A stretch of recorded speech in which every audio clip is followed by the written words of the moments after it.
కేంద్ర మంత్రి కిషన్ రెడ్డి మాట్లాడుతున్నారు. ఇప్పుడు లైవ్ చూద్దాం. కేంద్ర ప్రభుత్వం ఇచ్చినటువంటి ఆదేశాలను అమలు చేస్తా ఉన్న విషయాన్ని మనం చేస్తున్నాను. అదేవిధంగా మరి ఈసారి బడ్జెట్లో మహిళల సంక్షేమం కోసం 3 లక్షల కోట్లు కేటాయించడం ఎన్నడూ లేదు. ఇంత పెద్ద ఎత్తున మహిళల కోసం బడ్జెట్ కేటాయింపులు స్వాతంత్రం వచ్చిన తర్వాత మొదటిసారి 3 లక్షల కోట్ల రూపాయలు మహిళల వెల్ఫేర్ కోసం, నారీ శక్తి కోసం కేటాయించామనే విషయాన్ని మనం చేస్తున్నాను.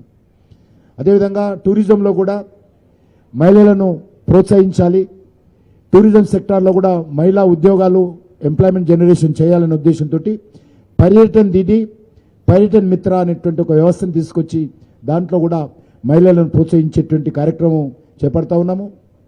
అది కాకుండా ఈరోజు దేశంలో 45 లక్షల సెల్ఫ్ హెల్ప్ గ్రూప్స్ ఉన్నాయి, స్వయం సహాయక బృందాలు. వాటికి లబ్ధి చేకూరే విధంగా మరి ఈరోజు రివాల్వింగ్ ఫండ్ను కూడా ఏర్పాటు చేసి వాళ్ళని అన్ని రకాలుగా ప్రోత్సహించాలని నిర్ణయం తీసుకోవడం జరిగింది. మరి అంతేకాకుండా ఈ 100 రోజుల్లోనే మరి 2,35,000 సెల్ఫ్ హెల్ప్ గ్రూప్స్కు, అందులో 26 లక్షల మంది మహిళలు ఉన్నారు. వాళ్ళకి ఈరోజు 500 కోట్ల బ్యాంకు రుణాలు టార్గెట్ పెట్టుకొని సెల్ఫ్ హెల్ప్ గ్రూప్స్కు 2,500 కోట్ల రూపాయలు రుణాలు ఈ యొక్క 100 రోజుల్లో రిలీజ్ చేశామనే విషయాన్ని ఈ సందర్భంగా మనం చేస్తా ఉన్నాను. అదే కాకుండా మీకు అందరు తెలుసు, ఈరోజు PMAY ప్రధానమంత్రి ఆవాస్ యోజన కింద 3 కోట్ల మరి ఇళ్ల నిర్మాణం కోసం నిర్ణయం తీసుకున్నాము. ఆ రకంగా మరి ఈ 100 రోజుల్లోనే ఈ యొక్క ఇళ్ల నిర్మాణం కోసం కూడా నిర్ణయం తీసుకొని రాష్ట్ర ప్రభుత్వాలకు మరి వివరాలు పంపించాలి, దానికి సంబంధించినటువంటి ప్రాజెక్టులు తయారు చేయాలని ఆదేశించాము.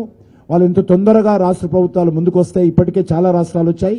ఆ రకంగా ఇళ్ల కోటా కూడా రాష్ట్రాలకు ఇస్తా ఉన్నామన్న విషయాన్ని ఈ సందర్భంగా మనం చేస్తా ఉన్నాను.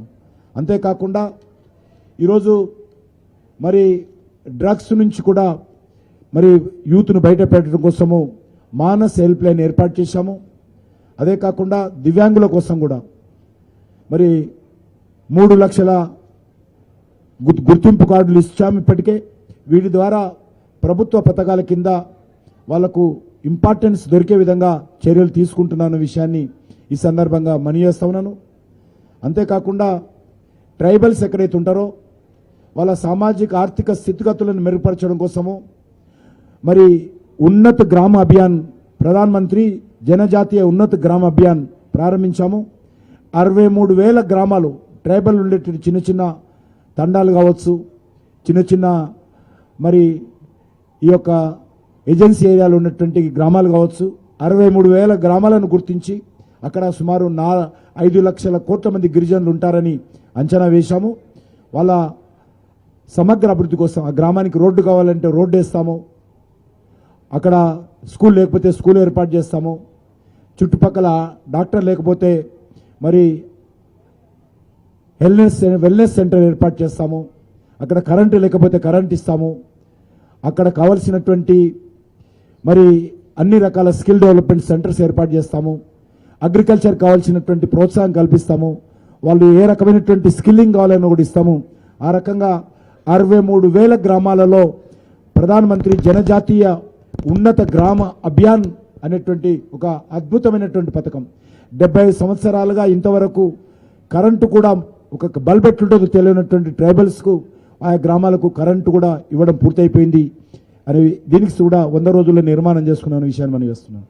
అదేవిధంగా వక్ఫ్ బోర్డు ఆస్తులు ఏవైతే ఉంటాయో వాటి నిర్వహణలో ఉన్నటువంటి లోపాలను సరిదిద్ది ఆ వాస్తులను పూర్తిగా సద్వినియోగం చేసుకోవాలి, దుర్వినియోగం కాకూడదు, మరి కబ్జాకు గురి కాకూడదు అనేటువంటి నిర్ణయంతో వక్ఫ్ సవరణ బిల్లు 2024 కూడా ప్రవేశపెట్టాము.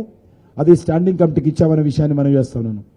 అదే కాకుండా యూనిఫైడ్ పెన్షన్ పథకం UPS, గతంలో new pension scheme, old pension scheme అనే విషయంలో అనేక రాష్ట్రాలు మరి కాంగ్రెస్ తెచ్చింది న్యూ పెన్షన్ స్కీము.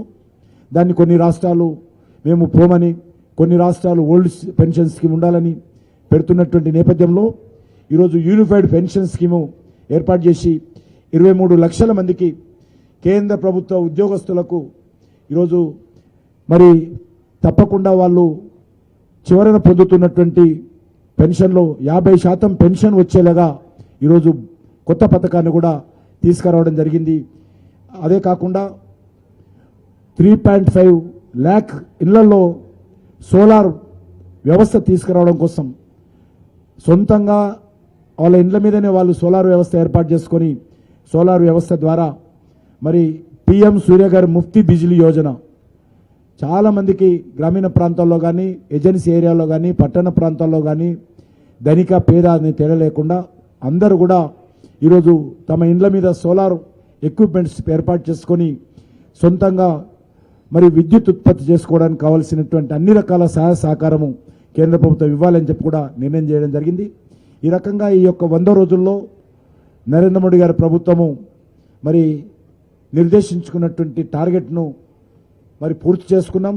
ఇదే స్ఫూర్తితో ఇదే స్పిరిట్తో చెప్పారు ప్రధానమంత్రి గారు, మూడింతల ఇప్పుడు చేస్తున్నటువంటి పనికి మూడింతలు ఎక్కువగా కష్టపడి పనిచేస్తాము, ఎక్కువ కష్టపడి వేగవంతంగా పనిచేస్తాము, రేపు పని ఈరోజు చేస్తాము.